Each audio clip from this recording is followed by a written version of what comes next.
Donasi dakwah multimedia Nidaus Salam. Berikan donasi terbaik Anda untuk dakwah dan pendidikan Islam.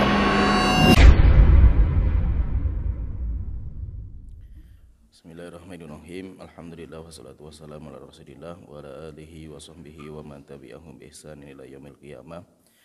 Amma ba'du. Kita melanjutkan pembahasan tafsir kitab dan kita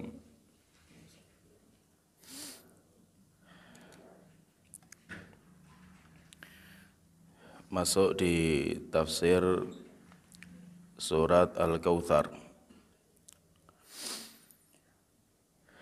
Dan surat Al-Kautsar para ulama mengatakan itu adalah surat Madaniyah, diturunkan sebelum hijrahnya Rasulullah SAW ke Madinah. Tetapi sebagian ulama mengatakan bahwa surat Al-Kautsar itu Makkiyah, diturunkan sebelum hijrahnya Rasulullah SAW. Tetapi yang paling masyhur, surat Al-Kautsar ini diturunkan setelah hijrahnya Rasulullah SAW ke Madinah. Allah Ta'ala berfirman, Bismillahirrahmanirrahim, Inna a'tainakal kautsar fasalli li rabbika wanhar inna syani'aka huwal abtar. Inna a'tainakal kautsar, sesungguhnya kami telah memberikan kepada engkau, hai Rasulullah, Al-Kautsar. Fasalli li rabbika wanhar, maka salatlah engkau kepada Tuhanmu dan sembelihlah. Inna syani'aka huwal abtar, sesungguhnya orang-orang yang memusuhi kamu, mereka adalah orang-orang yang terputus. Surat ini surat yang sangat pendek, berisi 3 ayat, dan surat ini diturunkan sebagai hadiah yang Allah berikan kepada Nabi kita Muhammad SAW, yaitu Rasulullah SAW memberikan hadiah kepada beliau Al-Kautsar. Dan Al-Kautsar itu sungai yang ada di surga. Al-Kautsar itu adalah sungai yang ada di surga dan itu milik Rasulullah SAW. Dan itu hadiah yang Allah Ta'ala berikan kepada beliau. Di dalam hadis yang sahih dikeluarkan oleh Imam Muslim, Imam Abu Dawud dan Imam Nasai, menceritakan ketika diturunkan surat ini, yaitu surat Al-Kautsar ini. Ada seorang sahabat yang bercerita, bainama Rasulullah SAW baina adhurina. Pernah suatu ketika Rasulullah SAW bersama kami, duduk bersama kami, fil masjid, di masjid, yaitu Masjid Nabawi, idh aghfa ikhfa'atan, tiba-tiba Rasulullah diam. Setelah itu beliau menundukkan kepala beliau. Dan Rasulullah itu diamnya lama. Dan biasanya kalau Rasulullah itu tiba-tiba diam dan tiba-tiba menundukkan kepala beliau, itu biasanya sedang diturunkan wahyu kepada beliau. Tsumma rafa'a ra'sahu mutabassiman. Setelah itu Rasulullah SAW mengangkat kepalanya, dan Rasulullah itu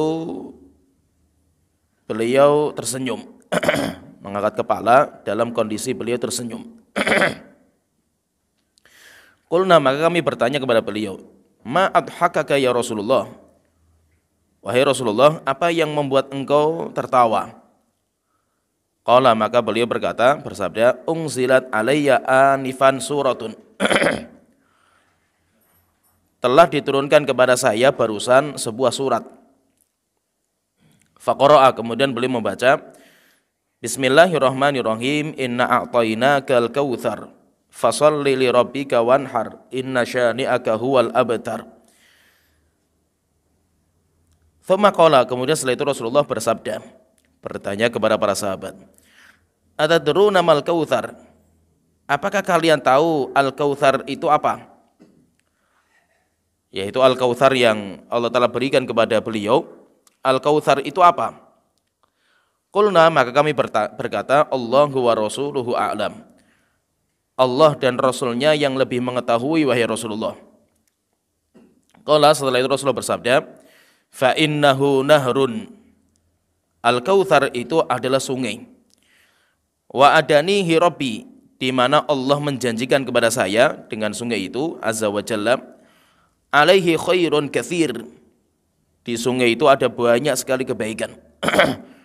Huwa haudun, dan itu adalah telaga. Dan itu adalah telaga taridu alaihi ummati yaumal qiyamah, di mana nanti umatku akan mendatangi telaga itu nanti di hari kiamat. Aniyatuhu adadun nujum.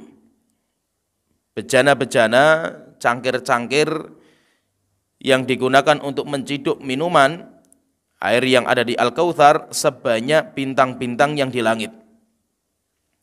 Fayakhtalijul abdu aminhum. Tiba-tiba ada beberapa orang yang diusir. Mereka mendatangi Al-Kautsar saya, kemudian diusir sama malaikat. Faqulu, maka saya berkata, Rabbi innahu min ummati.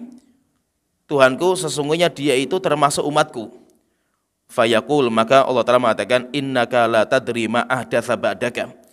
Muhammad, kamu tidak tahu apa yang mereka buat-buat setelah engkau meninggal dunia. Hadis ini menceritakan, kalau kita fahami, menceritakan bahwa Al-Kautsar yang diberikan kepada Rasulullah SAW itu adalah sungai. Sungai yang ada di surga. Tapi yang diberikan kepada Rasulullah itu bukan hanya Al-Kautsar. Rasulullah SAW itu beliau memiliki Al-Kautsar. Demikian juga Rasulullah SAW juga memiliki haud, telaga. Kalau kita perhatikan hadis ini, Rasulullah mengatakan setelah menjelaskan Al-Kautsar, setelah itu beliau mengatakan huwa haudun. Dia itu adalah haud, yaitu telaga. Al-Kautsar itu adalah haud, telaga, yang nanti umatku di hari kiamat akan mendatanginya. Nah, di sini nanti terjadi khilaf dibahas oleh para ulama tentang antara Al-Kautsar dengan haud. Rasulullah SAW itu memiliki dua. Rasulullah itu nanti di hari kiamat itu memiliki dua. Yang pertama, Rasulullah itu memiliki Al-Kautsar, sebagaimana disebutkan dalam ayat ini. Demikian juga Rasulullah SAW itu beliau juga memiliki haud, sebagaimana dalam hadis yang masyhur. Dan jumlahnya banyak sekali. Hadis-hadis yang menceritakan tentang Al-Kautsar, Al-Haud itu banyak sekali. Terus bagaimana kita menggabungkan, apakah Al-Kautsar dan Haud itu satu, atau itu dua perkara yang berbeda? Maka kita katakan Al-Kautsar dan Haud itu sama, yaitu sumber airnya itu sama, sifatnya pun sama. Kalau kita perhatikan, sifat-sifat Al-Kautsar dan Haud itu sama. Cuma perbedaannya itu, kalau Al-Kautsar itu di surga, sedangkan Haud itu sebelum masuk surga. Yaitu kalau Haud itu di padang mahsyar.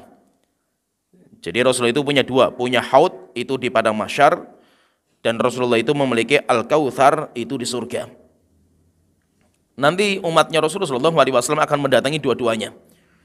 Kita nanti akan mendatangi Haudnya beliau, dan kita juga akan mendatangi Al-Kautsarnya beliau.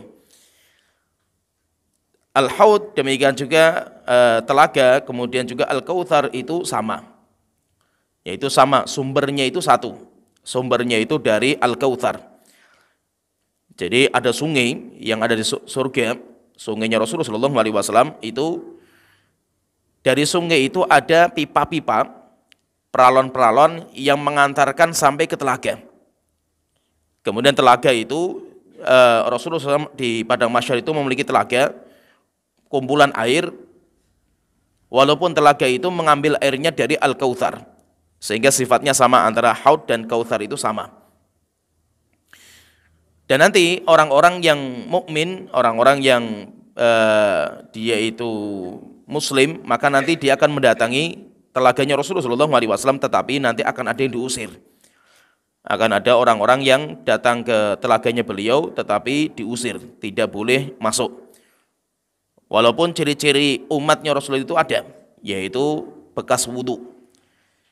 Mereka itu memiliki bekas wudhu, tetapi mereka diusir oleh para malaikat. Setelah itu Rasulullah SAW mengatakan, wahai Tuhanku, bukankah mereka itu umatku?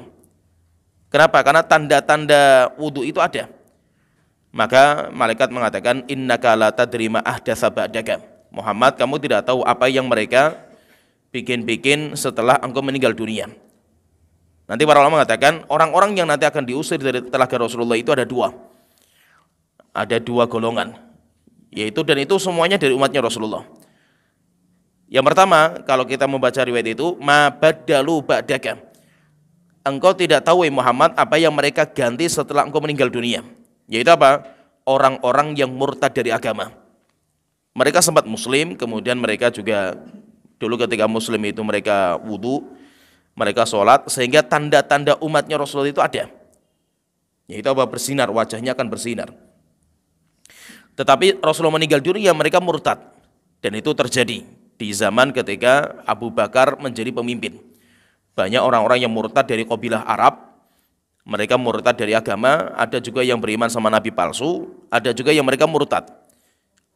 Nanti mereka, walaupun tanda-tanda Islamnya itu ada, Rasulullah bahkan kenal mereka. Wajah-wajah mereka itu dilihat sama Rasulullah ketika mereka itu masuk Islam. Tetapi rupanya Nabi Muhammad meninggal dunia, mereka murtad dari agama. Kemudian yang kedua, yang akan diusir yang kedua itu orang yang membuat agama yang baru. Yaitu orang-orang yang membuat ajaran-ajaran yang baru setelah Rasulullah meninggal dunia. Yaitu siapa itu? Pembikin bid'ah. Orang-orang yang membuat bid'ah, ajaran-ajaran yang baru, yang tidak ada dalam agama setelah Rasulullah meninggal dunia, mereka membuat ajaran-ajaran baru. Maka itu pun nanti mereka akan diusir dari telaganya Rasulullah SAW. Jadi intinya di sini, intinya ada dua perkara yang dimiliki sama Rasulullah. Ada namanya Al-Kautsar. Al-Kautsar, sampai ada surat namanya, surat khusus namanya surat Al-Kautsar. Kemudian yang kedua ada Al-Haud, telaga. Sama, sifatnya sama, semuanya sama, cuma yang membedakan itu tempatnya. Kalau Al-Kautsar itu di surga, sedangkan Al-Haud itu di telaga, yaitu di padang mahsyar. Telaganya itu di padang mahsyar, tapi sifatnya sama, sifat airnya sama. Ada banyak sekali riwayat yang menjelaskan secara detail tentang Al-Kautsar yang dimiliki sama Rasulullah SAW. Saya akan bacakan beberapa riwayat. Ini nanti akan menggambarkan kepada kita bagaimana sih sifat sungai Al-Kautsar yang dimiliki sama Rasulullah SAW. Dikeluarkan oleh Imam Ahmad dari Anas bin Malik radhiyallahu anhu, annahu qara hadhil ayah. Pernah beliau itu membaca ayat ini, inna a'tainakal kautsar. Kami telah memberikan kepada engkau, ya Rasulullah, Al-Kautsar. Qala Rasulullah sallallahu alaihi wasallam. Setelah itu Anas mengatakan, saya mendengar Rasulullah sallallahu alaihi wasallam beliau bersabda, menceritakan tentang Al-Kautsar. U'titul kautsara. Beliau mengatakan, saya diberi oleh Allah Al-Kautsar. Fa idza huwa nahrun yajri. Dan Al-Kautsar itu sungai yang mengalir. Jadi kalau Al-Kautsar itu sungai itu mengalir. Beda dengan telaga. Kalau telaga itu enggak mengalir. Telaga itu kumpulan air. Itu telaga. Sedangkan kalau sungai itu mengalir, maka itu bedanya nanti antara Al-Kautsar dan Haud. Kalau Al-Kautsar itu mengalir, sedangkan Al-Haud itu tidak mengalir karena telaga, yaitu kumpulan air. Fa idza huwa nahrun yajri, kata Rasulullah mengatakan, Al-Kautsar itu adalah sebuah sungai yang mengalir. Walam yushaqqa syaqqan, tapi Rasulullah mengatakan sungainya itu tidak pecah dari tanah. Yaitu maksudnya itu, biasanya itu kalau kita melihat sungai itu pasti punya tanggul dari tanah. Jadi tanah, kemudian pecah tanahnya itu, kemudian membuat sebuah lubangan untuk aliran sungai itu. Sehingga air sungai itu kan memecah tanah. Setelah itu nanti ada sebuah lubangan, kemudian di situ air mengalir. Sebelahnya ada tanggul kanan kiri. Rasulullah mengatakan walam yushaqqa syaqqan. Dan sungainya Rasulullah itu tidak terpecah dari tanah, tidak. Tetapi apa? Di atasnya tanah. Jadi ada tanah, kemudian di atasnya itu ada air yang mengalir. Sehingga tidak ada tanggul kayak sungai kita itu, tidak. Fa'idha hafatahu qubabul lu'lu. Kemudian Rasulullah mengatakan, dan di samping kanan kirinya itu, yaitu kayak pasir yang di samping kanan dan kirinya, itu qubabul lu'lu, yaitu berisi, yaitu sampingnya itu permata-permata, kerikil-kerikil dari permata. Fadarabtu biyadi fi turbatihi. Kemudian saya itu berusaha tangan saya itu masuk ke dalam sungai itu. Saya ingin memegang tanahnya. Fa idza miskuhu dzafarah. Setelah Rasulullah mengatakan, dan rupanya saya mendapatkan tanahnya itu adalah minyak misik yang wanginya luar biasa, wanginya menyengat. Jadi dzafarah itu wangi yang menyengat, yaitu minyak misik. Atau minyak yang kita kenal di bahasa kita itu dengan minyak kasturi. Fa idza hasahul lu'lu, dan kerikil-kerikil di bawahnya itu dari permata. Dari sini kita mendapatkan beberapa faidah bahwa sifatnya sungainya Rasulullah itu Al-Kautsar itu, pertama, sungainya Rasulullah itu mengalir. Airnya itu mengalir, bukan seperti kolam renang atau telaga di mana airnya itu tenang. Airnya itu diam. Enggak, kalau ini sungainya Rasulullah itu airnya mengalir. Kemudian sifat yang kedua, dan sungainya itu ngalirnya itu tidak dari tanah yang terpecah. Jadi biasanya nanti kalau ada sungai itu kan mesti ada garisnya, ada perjalanannya itu. Nah itu biasanya dari tanah yang dipecah. Kalau ini tidak, dan itu di atas tanah. Jadi sungainya itu di atas tanah, tidak memiliki lubangan, tidak memiliki tanggul kanan dan kirinya, tidak. Dan itu mudah bagi Allah Ta'ala. Dulu zaman Nabi Musa saja, lautan itu dibelah. Dan belahannya itu kanan kiri, Allah Ta'ala mengatakan, fakana kulli firqin qataudil azim. Setiap belahan sungai lautan itu seperti gunung yang tinggi. Tapi gunungnya itu kayak air yang tinggi, terjal sampai tinggi itu tidak ada pembatasnya. Biasanya kalau sifatnya air itu kan dia itu akan mencari tempat yang rendah. Sehingga ketika air itu nggak ada wadah, biasanya tumpah. Ketika tumpah dia akan menyebar. Air itu sifatnya seperti, kecuali kalau ada wadahnya, seperti gelas ini ada wadahnya, sehingga air itu bisa ditampung. Tapi kalau tidak ada wadahnya, nyebar air itu, akan membias. Tetapi mudah bagi Allah Ta'ala untuk membentuk air tanpa ada wadah. Sehingga seperti lautan terbelah itu, kanan kiri itu kayak gunung yang tinggi, kayak sebuah apartemen yang tinggi, dan itu tidak ada tanggulnya, tidak ada pembatasnya. Sehingga kalau tangan dimasukkan ke dalam air lautan itu bisa. Tapi tinggi sekali itu, dan itu mudah bagi Allah Ta'ala. Demikian juga sungainya Rasulullah SAW itu tidak ada tanggulnya. Yang ada itu kerikil-kerikil kayak pasir, kayak lautan itu, laut itu, samping kanan kirinya itu ada pasir-pasirnya itu. Maka pasir-pasirnya itu kerikil-kerikil kecil dari permata. Kemudian sifat yang berikutnya, dan tanah di bawahnya, tanahnya sungai di bawahnya itu dari minyak misik, minyak kasturi. Kemudian dalam riwayat yang lain dikeluarkan juga Imam Ahmad dari Anas bin Malik radhiyallahu anhu, beliau berkata, qala Rasulullah sallallahu alaihi wasallam, Rasulullah sallallahu alaihi wasallam beliau pernah bersabda, dakhaltul jannata, saya pernah masuk surga. Fa idza ana binahrin, tiba-tiba saya itu melihat ada sebuah sungai. Hafatahu khiyamul lu'lu', di mana sungai-sungai itu ada batu-batu besar, yaitu di samping kanan dan kiri itu ada batu-batu besar, yaitu sungainya itu ada batu-batu. Dan rupanya batu-batu itu dari permata-permata khiyam, yaitu sampai kayak kemah. Batunya itu besar-besar, itu dari permata-permata yang besar-besar. Fadarabtu biyadi ila ma yajri fihil ma. Kemudian saya itu memasukkan tangan saya ke air itu. Saya melihat air-airnya itu. Kemudian saya masukkan tangan lagi sampai ke bawah itu, kemudian saya pengen mengambil tanah di bawahnya. Fa idza miskun azfar. Rasulullah mengatakan, dan itu rupanya minyak misik yang sangat kuat sekali baunya. Qultu ma hadza ya Jibril. Kemudian saya bertanya sama malaikat Jibril. Kata Rasulullah, wahai Jibril, ini apa? Ini sungai apa? Qala hadzal kautsarul ladzi a'taka Allahu. Ini adalah al-kautsar yang Allah berikan kepada engkau. Ini sama seperti tadi, beberapa sifatnya sama, cuma ada beberapa tambahan di sini. Rasulullah mengatakan dakhaltul jannata. Saya masuk surga. Berarti menunjukkan apa? Al-kautsar itu di dalam surga. Kemudian sifat selanjutnya yang tidak ada di riwayat sebelumnya, yaitu ada batu-batu besar. Di sungai itu ada batu-batu besar, dan batu-batu besar itu khiyamul lu'lu', yaitu khiyam. Khiyam itu kayak ya kemah, yaitu besar, tetapi itu permata. Kemudian hadis yang lain, kita bacakan hadis yang lain. Dari Anas bin Malik radhiyallahu anhu, dikeluarkan oleh Bukhari dan Muslim.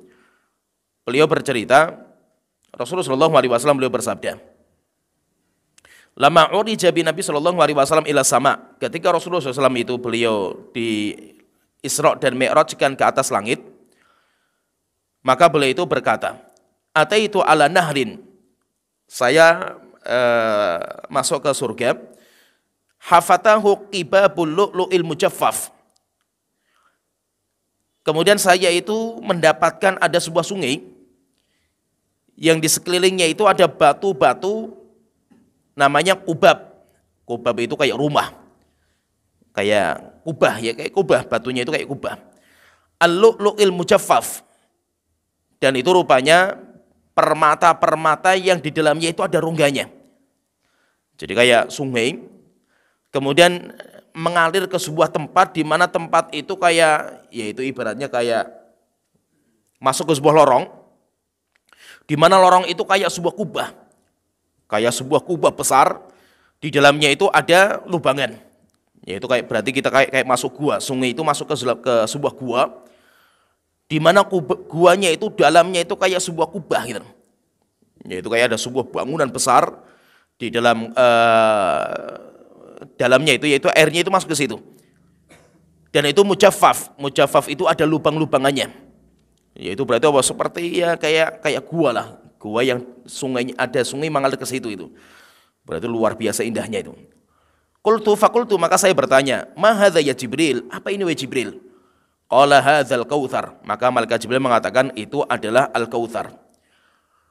Dalam hadis ini ada tambah lagi faedah lagi. Jadi nanti kalau kita kumpulkan kita dapat banyak sekali faedah lah, menggambarkan tentang sifat al-kautsarnya Rasulullah SAW. Yaitu faedahnya di sini bahwa Rasulullah itu pernah beliau itu masuk surga, kemudian juga beliau itu pernah melihat al-kautsarnya beliau, bahkan beliau megang airnya itu. Kapan itu? Ketika Rasulullah SAW itu Isra dan Mi'raj. Nah, berarti tadi riwayat-riwayat tadi di mana Rasul itu saya masuk surga, kemudian saya melihat ini semuanya kapan terjadi itu? Ketika Isra dan Mi'raj. Kemudian faedah yang berikutnya yang tidak ada di riwayat sebelumnya, yaitu bahwa sungai itu di samping kanan kirinya itu ada sebuah kubah. Ada sebuah kubah besar terbuat dari permata yang berkelap-kelip. Dan permata itu berlubang-lubang. Jadi kayak kita misalkan kita masuk ke sebuah gua besar, kalau seandainya atasnya itu ada air yang mengalir, itu biasanya nanti kayak kaca-kaca di atasnya itu, dan itu sangat indah sekali. Yaitu dinamakan dengan qubabul lu'lu'il mujaffaf. Kubah dari permata yang berunggah. Ya, permatanya itu ada rungganya, ada lubangannya. Yaitu kayak sebuah gua, dan sungainya itu seperti itu, diapit dengan seperti itu. Ada hadis yang lain, kita baca hadis yang lain. Warwa Ibnu Jarir an Syuraik an Abi Namir qala, Sami'tu Anas bin Malik radhiyallahu anhu yuhadditsuna. Saya pernah mendengar Anas bin Malik menceritakan kepada kami sebuah cerita. Beliau bercerita, lama usriya bi Rasulillah sallallahu alaihi wasallam, ketika Rasulullah sallallahu alaihi wasallam di Isra dan Mi'rajkan, madha bihi Jibrilu fis sama'i dunya. Malaikat Jibril membawa Nabi Muhammad sampai ke langit dunia. Fa idza huwa binahrin alaihi qasrun min lu'lu'in wa zabarjad. Dan di langit dunia itu ada sebuah sungai, alaihi qasrun, di atas sungai itu ada sebuah istana. Jadi kayak istana. Jadi kalau tadi kan kubah, ini kayak istana. Qasrun itu sebuah istana. Kayak sebuah ya istana, sebuah qasr, sebuah istana min lu'lu'in wa zabarjad. Di mana istana itu terbuat dari permata dan zamrud. Zabarjad itu zamrud. Jadi permata dan zamrud, yaitu kayak sebuah kubah, kayak sebuah istana, tapi itu terbuat dari permata dan zamrud. Fadhahaba yashummu turabahu. Kemudian setelah itu Rasulullah pergi masuk ke sungai itu, kemudian Rasulullah itu mengambil tanah di bawahnya, di bawah air itu. Fa idza huwa miskun. Dan rupanya tanahnya itu adalah minyak misik. Qala, kemudian setelah itu Rasulullah bertanya, "Ya Jibril, ma hadza?" Wahai Jibril, ini apa? Sungai ini apa? Maka malaikat Jibril mengatakan, "Huwal kautsarul ladzi khaba'a laka rabbuka." Ini adalah Al-Kautsar yang Allah simpan untuk kamu wahai Muhammad, yang Allah siapkan untuk kamu wahai Muhammad. Berarti menunjukkan di sini, berarti kalau ada di sini ada tambahan lagi, yaitu sungainya Rasulullah itu di atasnya itu ada sebuah istana. Ada sebuah istana, dan istana itu terbuat dari permata, demikian juga dari zamrud. Berarti Rasulullah SAW itu memiliki sebuah sungai yang luar biasa indahnya seperti ini. Kemudian sungai ini, kalau kita membaca tadi dalam hadis yang kita sebutkan tadi, hadis yang pertama yang kita sebutkan, ketika Rasulullah itu duduk di masjid, kemudian Rasulullah itu menundukkan kepalanya, setelah itu Rasulullah mengangkat, kemudian setelah itu Rasulullah menyebutkan tentang beberapa sifat telaga juga. Rasulullah mengatakan, aniyatuhu adadun nujum. Bejana-bejana yang disiapkan di situ itu sejumlah bintang di langit. Nanti ada juga tambahan riwayat banyak sekali tentang sifat airnya. Kalau sifat airnya itu, Rasulullah mengatakan ahla minal asal. Yaitu di antara sifat airnya itu ahla minal asal, lebih manis daripada madu. Wa abyadu minal yaitu lebih putih daripada susu. Lebih manis daripada madu, kemudian lebih putih daripada susu, kemudian baunya itu lebih harum daripada minyak kasturi. Setelah itu Rasulullah mensifatkan juga orang yang minum di dalamnya.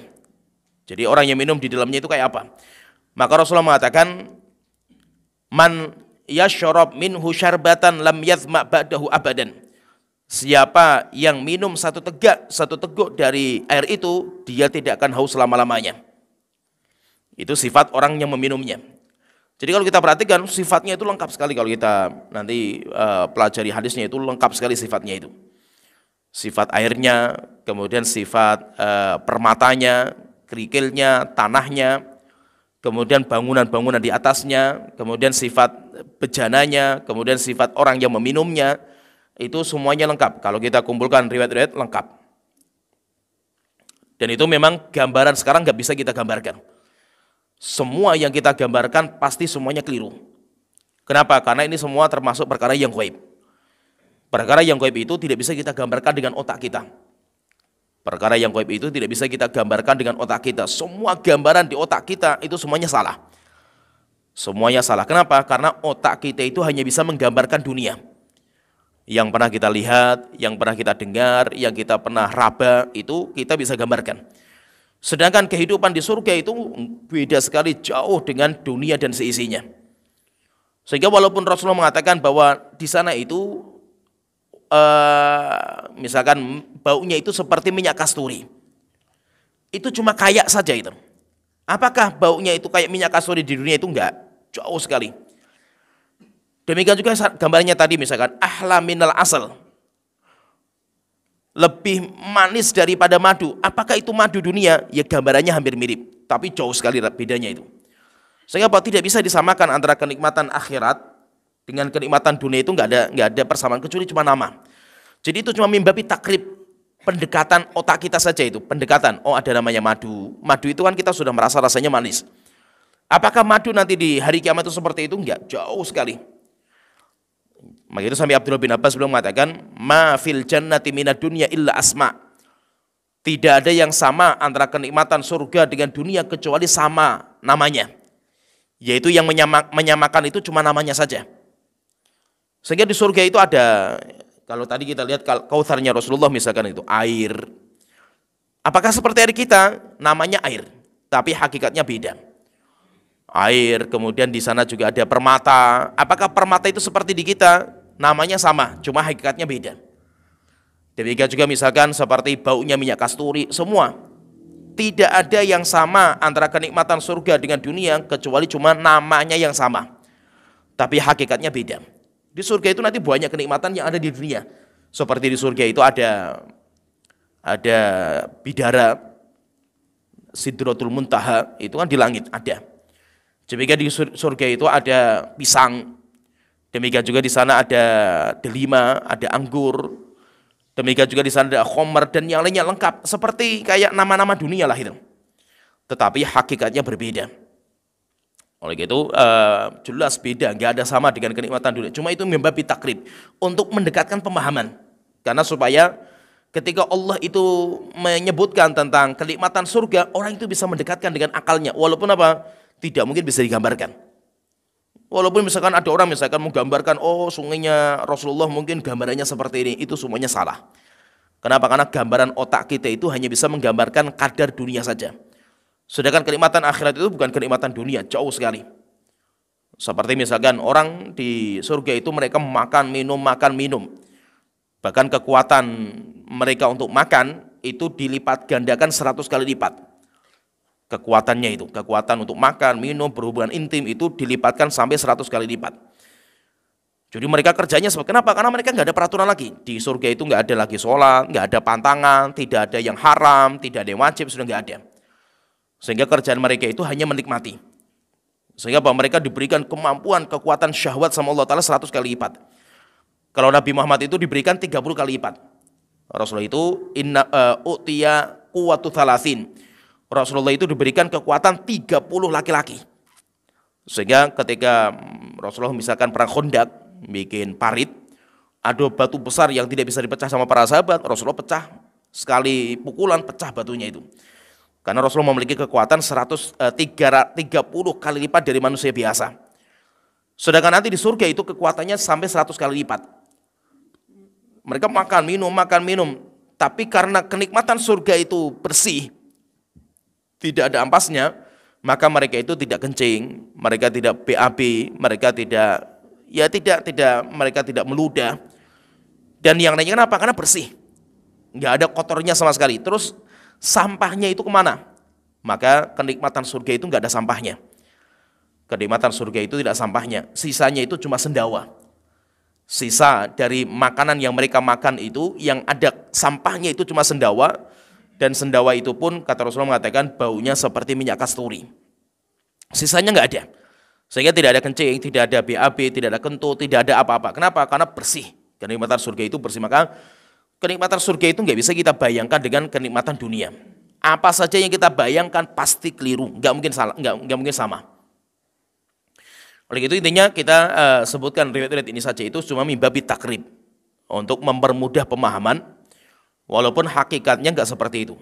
Nanti kita baru akan bisa menggambarkan bagaimana telaganya Rasulullah SAW itu nanti kalau kita sudah melihat dengan mata kita. Kalau kita bisa melihat dengan mata kita telaganya Rasulullah, demikian juga Al-Kautsarnya Rasulullah, itu baru kita itu bisa menggambarkan.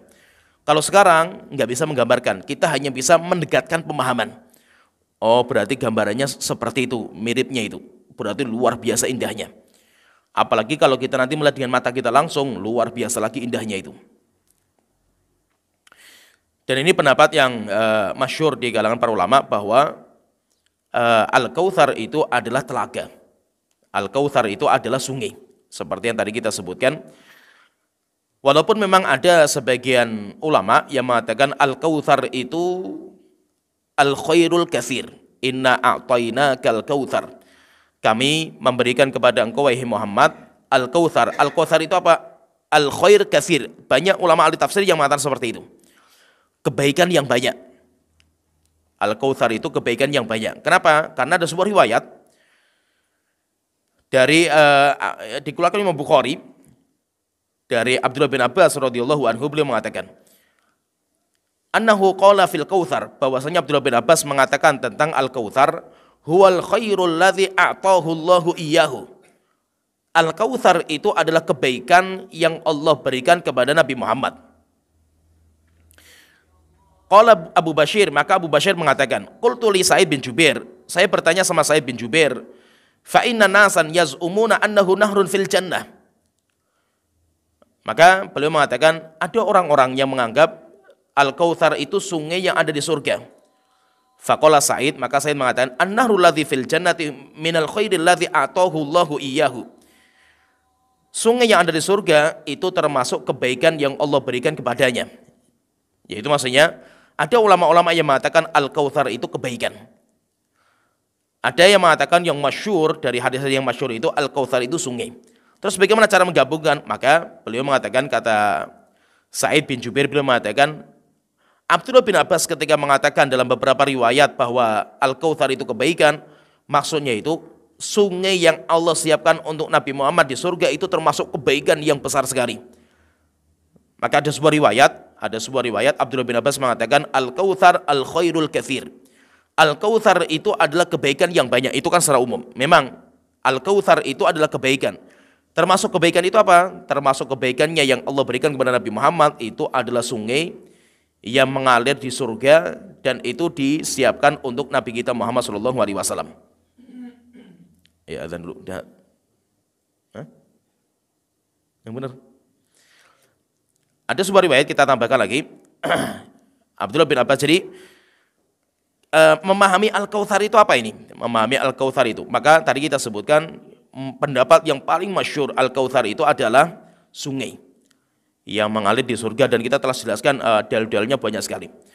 Tapi ada yang mengatakan, Abdullah bin Abbas mengatakan Al-Kautsar itu al-khairul katsir, kebaikan yang banyak.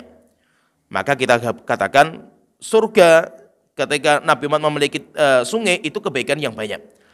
Kalau Ikrimah beliau mengatakan Al-Kautsar itu an-nubuwwatu wal Qur'an, kenabian dan Al-Qur'an yang Allah berikan kepada Nabi Muhammad. Al-Kautsar. Jadi gini.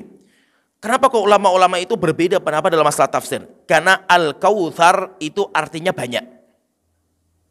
Kautsar dari kalimat katsir, katsura yaktsuru, katsir. Kautsar itu sesuatu yang banyak gitu. Lah, sesuatu yang banyak, kenikmatan yang banyak yang Allah berikan kepada Nabi Muhammad itu apa gitu. Maka di sini para ulama berbeda pendapat. Ada yang mengatakan Al-Kautsar itu kenabian. Karena kenikmatan yang paling banyak Allah berikan kepada Nabi Muhammad itu kenabian, karena dia di atas manusia biasa. Ada yang mengatakan Al-Qur'an. Al-Kautsar itu Al-Qur'an. Ada yang mengatakan al-khairul katsir fid dunya wal akhirah. Semua kenikmatan yang Allah berikan kepada Nabi Muhammad dunia dan hari kiamat itu namanya Kautsar. Seperti kata Imam Mujahid. Tetapi wallahu alam pendapat yang paling kuat Al-Kautsar itu adalah sungai. Walaupun memang Al-Kautsar secara bahasa itu artinya banyak. Tapi kita katakan sungai yang Allah berikan kepada Nabi Muhammad di dalamnya mengandung banyak sekali kebaikan. Dan itu juga yang dikatakan Abdullah bin Abbas. Yaitu semua pendapat Abdullah bin Abbas yang mengatakan Kautsar itu bukan sungai, itu nanti semuanya dibawa ke sini. Karena ada sebuah riwayat Abdullah bin Abbas radhiyallahu anhu beliau mengatakan Al-Kautsar nahrun fil jannah. Al-Kautsar itu sungai di surga, hafatahu dzahabun wa fiddah, yang diapit dengan emas dan perak, yajri alal yaquti wad-dur, yang mengalir di atas permata dan zamrud, ma'uhu abyatu minas salj. Ada tambah lagi di sini, airnya itu lebih dingin daripada es, yang tadi kita belum sebutkan tambahan. Wa ahla minal asal, dan lebih manis daripada madu. Nah, berarti ini pendapat yang paling kuat bahwa Al-Kautsar itu adalah sungai. Ya, azan dulu. Ya, kita lanjutkan. Allah Ta'ala berfirman, Inna a'tainakal kautsar. Kami telah memberikan kepada engkau wahai Rasulullah Al-Kautsar. Dan telah kita sebutkan Al-Kautsar itu adalah sungai yang diberikan kepada Nabi Muhammad di surga. Dan sungai ini airnya mengalir atau ada pipa-pipa yang mengalir sampai ke telaga Rasulullah SAW atau namanya Haud yang ada di padang mahsyar. Kemudian setelah itu Allah Ta'ala berfirman, setelah Allah memberikan kenikmatan kepada Nabi Muhammad, hadiah berupa Al-Kautsar, maka konsekuensinya Allah Ta'ala berfirman, fasholli li rabbika wanhar, maka solatlah engkau kepada Tuhanmu dan sembelihlah. Perintah ini, perintah untuk sholat dan menyembelih, ini sebagai konsekuensi setelah Allah memberikan hadiah yang sangat besar kepada Nabi Muhammad, yaitu Al-Kautsar. Sehingga Rasulullah SAW itu menjadikan dua perkara ini, sholat dan menyembelih, itu sebagai pedoman hidup beliau. Oleh itu sampai Allah Ta'ala berfirman dalam surat Al-An'am ayat 162 sampai 163, Qul inna sholati wa nusuki wa mahyaya wa mamati lillahi rabbil alamin. Katakan wahai Rasulullah, sesungguhnya solatku, sembelihanku, hidupku dan matiku lillahi rabbil alamin, semuanya untuk Allah Tuhan semesta alam. La syarika lahu, tidak ada sekutu baginya. Wa bidzalika umirtu wa ana awwalul muslimin. Itulah yang aku disitulah saya diperintahkan dan saya termasuk orang muslim pertama. Jadi yang dimaksud dengan wanhar, fasholli li rabbika wanhar, solatlah engkau, dan solat ini mencakup solat yang wajib, demikian juga solat yang sunnah. Kemudian wanhar, kalimat wanhar itu nahara, yanhuru, wanhar, ini memang kalau kita kumpulkan pendapat ulama ahli tafsir, mereka berbeda pendapat. Apa yang dimaksud dengan wanhar? Karena nahar itu yaitu sini leher, nahar itu leher. Sehingga di situ para ulama berbeda pendapat. Ada yang mengatakan wanhar itu sembelihlah leher binatang, dinamakan dengan nahar. Ada juga mengatakan, ulama yang mengatakan enggak, maksudnya nahar itu, wanhar itu meletakkan tangan di leher, di nahar ketika sholat. Maksudnya apa? Ketika sholat itu meletakkan tangannya itu kan di dada, yaitu dekat dengan nahar. Nahar itu di leher. Ada yang mengatakan seperti itu. Itu pendapatnya Ali bin Abi Thalib. Demikian juga pendapatnya Imam Syafi'i. Ada juga yang mengatakan wanhar irfa yadaika indaftitahi sholat, yaitu mengangkat tangan ketika sholat, ketika takbiratul ihram itu sejajar dengan nahar, yaitu sejajar dengan leher. Yaitu berarti seperti sejajar dengan leher. Ada yang mengatakan seperti itu. Ada juga yang mengatakan istaqbil binahrikal qiblah, hadapkan leher kamu itu ke kiblat. Dan banyak pendapat ulama dalam masalah ini banyak, tapi pendapat yang paling kuat bahwa yang dimaksud dengan nahar itu adalah manasik, yaitu kurban, yaitu termasuk manasik haji, yaitu berkurban. Dan untuk penyembelihan binatang, kalau penyembelihan binatang itu di bahasa Arab kita itu nanti ada dua. Ada namanya nahar, ada namanya zabah. Ada namanya nahara, yanharu, yaitu menahar, namanya nahar. Ada namanya zabah yazbahu. Kalau zabah yazbahu itu sering kita namakan dengan menyembelih. Kalau nahar itu khusus untuk unta. Jadi unta itu enggak disembelih. Unta itu tidak disembelih, tapi unta itu dinahar. Yaitu nahar itu apa? Disobek naharnya. Jadi nyembelih unta itu paling unik. Tidak seperti menyembelih sapi, nyembelih kambing, nyembelih ayam, enggak. Kalau nyembelih sapi itu kan disembelih. Itu sembelih itu maksudnya itu pisau itu dijalankan. Itu namanya menyobeknya leher dengan cara seperti itu. Maka untuk menyembelih binatang itu biasanya ditidurkan. Maka kambing, sapi itu biasanya ditidurkan untuk disembelih. Kalau unta enggak. Unta itu enggak disembelih. Jadi tidak disembelih itu seperti ini, tidak jalankan, tapi ditusuk. Jadi ditusuk kemudian disobek, tusuk sobek. Jadi caranya seperti itu, cara seperti itu namanya nahar. Caranya itu dengan cara dilubangi, ditusuk pisau itu ke dalam leher kemudian disobek. Itu caranya seperti itu. Dan biasanya onta itu kalau disembelih itu berdiri. Sehingga caranya paling unik. Maka orang menyembelih onta itu paling mudah. Karena onta itu kalau sembelih itu dia berdiri, posisinya berdiri itu. Tinggal naharnya itu tempat yang di situ banyak darahnya itu ditusuk pakai pisau kemudian disobek. Itu nanti biasanya kalau sudah muncul darahnya, kemudian setelah makin habis nanti ontanya jatuh dengan sendirinya. Dan biasanya onta itu tidak memberontak seperti sapi dan kambing yang mau disembelih enggak. Sehingga paling mudah penyembelihan onta itu paling mudah. Nah, menyembelih onta itu modelnya dengan cara nahar. Sedangkan menyembelih selain onta itu harus pakai zabah. Cuma memang nahar itu bahasa kita nggak ada. Karena di Indonesia nggak ada, cara penyembelihan onta nggak ada. Beda dengan zabah. Kalau zabah itu bahasa kita artinya menyembelih. Sedangkan onta nggak dinamakan menyembelih. Cuma bahasanya apa itu nggak ada di kita itu. Bahasanya nggak ada. Sehingga nanti ya disamakan dengan menyembelih onta. Padahal onta nggak disembelih. Karena menyembelih itu namanya zabah. Kemudian setelah itu Allah Ta'ala berfirman, Inna syani'aka huwal abtar. Sesungguhnya orang-orang yang mencela engkau, orang-orang yang membenci engkau, merekalah orang-orang yang terputus, wahai Muhammad. Kenapa kok Allah itu mengatakan seperti ini? Jadi ayat ini diturunkan sebagai pelipur lara. Pelipur laranya Rasulullah SAW ketika Rasulullah itu anak laki-laki beliau meninggal dunia. Jadi orang-orang Arab itu kalau mereka menamai orang yang dia tidak punya anak laki-laki itu dijuluki dengan julukan abtar. Orang tidak punya anak laki-laki atau anak laki-lakinya meninggal. Maka itu kalau orang Arab itu nanti menjuluki orang itu dengan julukan abtar. Abtar itu apa? Orang yang terputus. Yang terputus nasabnya. Sehingga apa? Kalau misalkan saya nggak punya anak laki-laki. Maka tidak ada namanya bin yang sampai ke saya nggak ada. Karena bin itu kalau orang Arab itu bin itu semuanya anak laki-laki. Kalau saya punya anak laki-laki, maka berarti apa? Nasab saya itu masih terjaga. Nanti kalau anak laki-laki saya punya anak laki-laki, cucu saya, berarti nasab saya kan terjaga itu. Karena bin-binnya itu sampai ke saya. Itu namanya bangsa Arab seperti itu. Maka bangsa Arab itu menjaga nasab. Berbeda dengan orang Indonesia. Memang beda, karakternya itu beda. Saya lihat itu beda. Orang Arab itu mereka tidak tahu nasab. Sehingga kita suruh menyebutkan naik ke atas itu sampai 5 itu kerepotan kita itu. Misalkan saya bin siapa, bin sampai ke 5 itu kerepotan kita itu. Kalau orang Arab sampai 10 pun mereka bisa menyebutkan sampai 10. Maka itu Rasulullah itu nasab beliau itu nanti ada 3. Kata para ulama itu ada 3. Pertama nasab beliau sampai ke Adnan.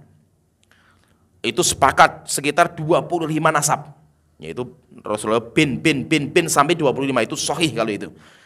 Nanti dari Adnan sampai ke Nabi Ismail. Itu terjadi khilaf. Nanti dari Nabi Ismail sampai ke Nabi Adam alaihissalam itu khilafnya lebih panjang lagi. Jadi apa? Terjaga, nasabnya orang Arab itu terjaga. Nah itu orang Arab, misalkan orang-orang yang di Indonesia itu.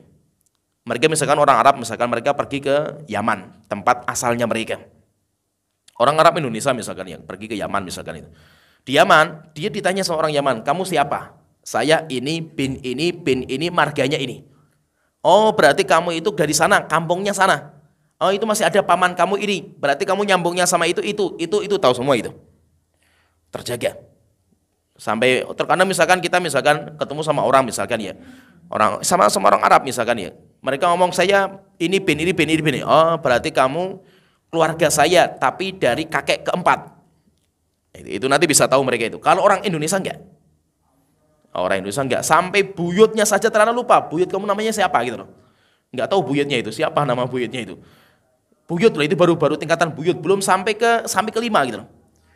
Kenapa? Karena memang orang Indonesia itu enggak menjaga nasab. Kecuali orang Indonesia itu darah biru. Kalau istilahnya orang zaman dulu darah biru itu entah karena jabatan, orang-orang pembesar atau karena agama. Biasanya tokoh-tokoh agama, kiai besar itu nasabnya masih terjaga. Bin-binnya itu mereka masih bangga dengan bin itu. Tetapi selain itu biasanya hilang. Nah di sini Rasulullah itu ketika anak laki-laki belum meninggal dunia semua, maka Rasulullah itu sedih karena dijuluki sama orang-orang kafir Quraisy dengan julukan abtar. Namanya orang Arab itu pasti mereka butuh anak laki-laki. Karena untuk menjaga nasabnya itu. Tapi qadarullah Rasulullah itu punya anak laki-laki, semuanya meninggal ketika masih kecil. Rasulullah punya 2 anak laki-laki dari Khadijah, namanya Qasim dan Abdullah. Semuanya meninggal dunia ketika masih kecil. Yang ada itu hanya anak perempuan 4 orang. Itu sampai dewasa, sampai menikah semuanya, sampai mereka semuanya masuk Islam, tetapi 3 orangnya meninggal ketika Rasul masih hidup. Yang tersisa cuma 1 saja, yaitu Fatimah.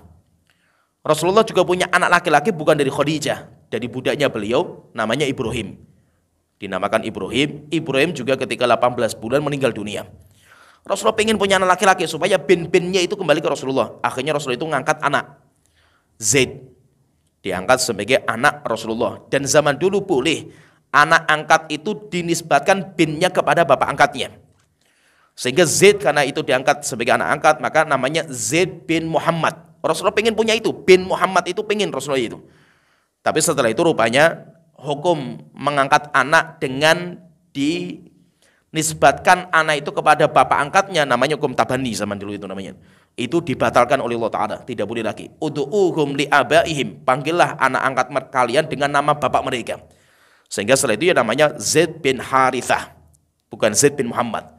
Setelah itu Rasulullah sedih karena Rasulullah nggak punya nasab. Sehingga tidak ada orang yang dia itu nasabnya kembali ke Nabi Muhammad, bin sampai Nabi Muhammad nggak bisa.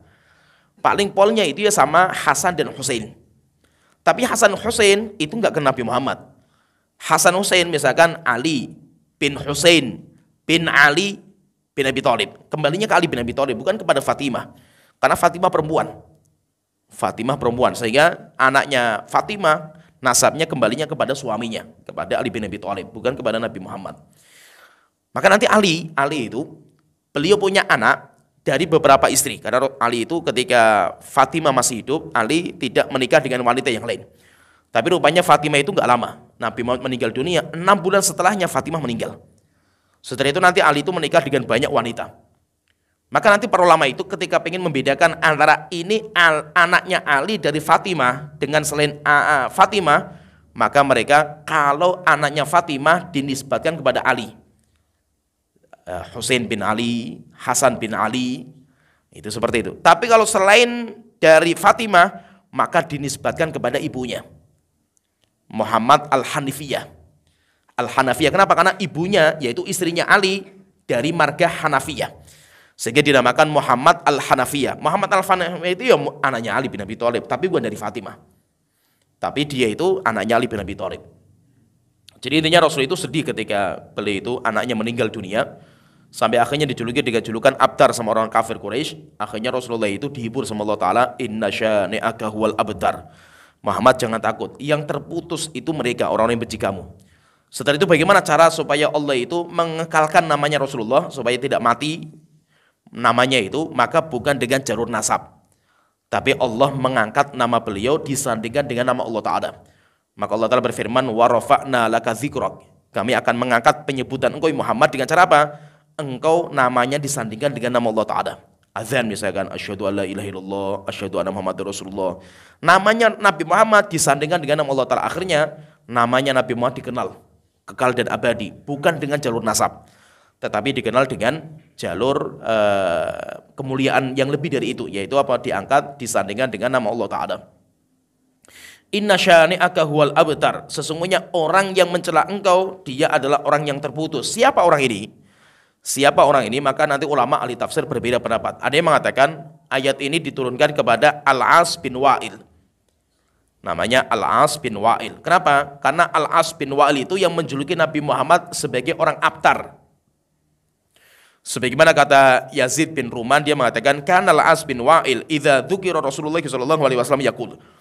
Al-As bin Wa'il itu kalau disebut nama Muhammad, beliau mengatakan biarkan saja Muhammad gitu. Fa innahu rajulun abtar. Kan dia itu kan orang abtar gitu. La aqibalahu. Dia itu tidak punya keturunan, yaitu maksudnya laki-laki. Fa idza halaka in qata dzikruhu, kalau dia mati selesai nama dia. Yaitu nama Muhammad itu sudah selesai, tidak akan disebut lagi. Setelah itu Allah turunkan ayat ini. Ini pendapat yang pertama, namanya Al-As bin Wa'il. Ada juga yang mengatakan enggak, itu diturunkan kepada Uqbah bin Abi Mu'id. Uqbah bin Abi Mu'id. Ada juga yang mengatakan enggak, itu diturunkan kepada Ka'ab bin Ashraf. Ka'ab bin Ashraf itu orang Yahudi. yang dia juga menjuluki Nabi Muhammad dengan julukan Abtar. Ada juga yang mengatakan Abu Lahab. Abu Lahab. Kata Atha, beliau mengatakan nazalat fi Abi Lahab. Ayat ini turunkan kepada Abu Lahab. Wa dzalika hina mata ibnu Rasulillah sallallahu alaihi wasallam. Ketika meninggal putranya Rasulullah, zahaba Abu Lahab ilal musyrikin. Abu Lahab lari menuju orang-orang musyrik kemudian mengatakan butira Muhammad al-lailata. Muhammad abtar malam ini. Yaitu abtar itu maksudnya apa? Mati anak laki-lakinya malam ini. Setelah itu diturunkan ayat ini. Sebagian lagi mengatakan enggak, itu diturunkan kepada Abu Jahal. Maka kita katakan semuanya benar. Semuanya benar. Yaitu apa? Semua yang mencela Rasulullah, semua yang memusuhi Rasulullah, mereka semuanya akan terputus mereka. Yaitu penamaan mereka, nama mereka semuanya akan terputus semuanya. Yang kekal dan abadi itu hanya namanya Nabi Muhammad SAW. Demikian juga kata para ulama nanti mengatakan siapa yang mereka berjuang membela Rasulullah, maka dia mendapatkan bagian dari warafa'na laka dzikrak. Akan kami kekalkan nama engkau wahai Muhammad. Maka Muhammad dan siapa yang membelanya. Maka Abu Hurairah namanya sampai sekarang kekal dan abadi karena penghafal hadis. Demikian juga Imam Bukhari, Muslim, Tirmidzi, Nasa'i sampai sekarang dikenal. Kenapa? Karena mereka yang berjuang untuk mengekalkan namanya Rasulullah SAW. Akhirnya nama mereka pun diabadikan, dikekalkan sampai hari kiamat. Maka ulama-ulama yang berjuang membela nama Rasulullah, maka nanti mereka itu akan kekal nama mereka. Ya, sampai di sini alhamdulillah kita sudah selesai tafsir ringkas tentang surat Al-Kautsar. Nanti insyaallah kita masuk di surat yang berikutnya. Wa akhiru da'wana alhamdulillahirabbil alamin sallallahu alaihi wa ala alihi washabihi ajmain.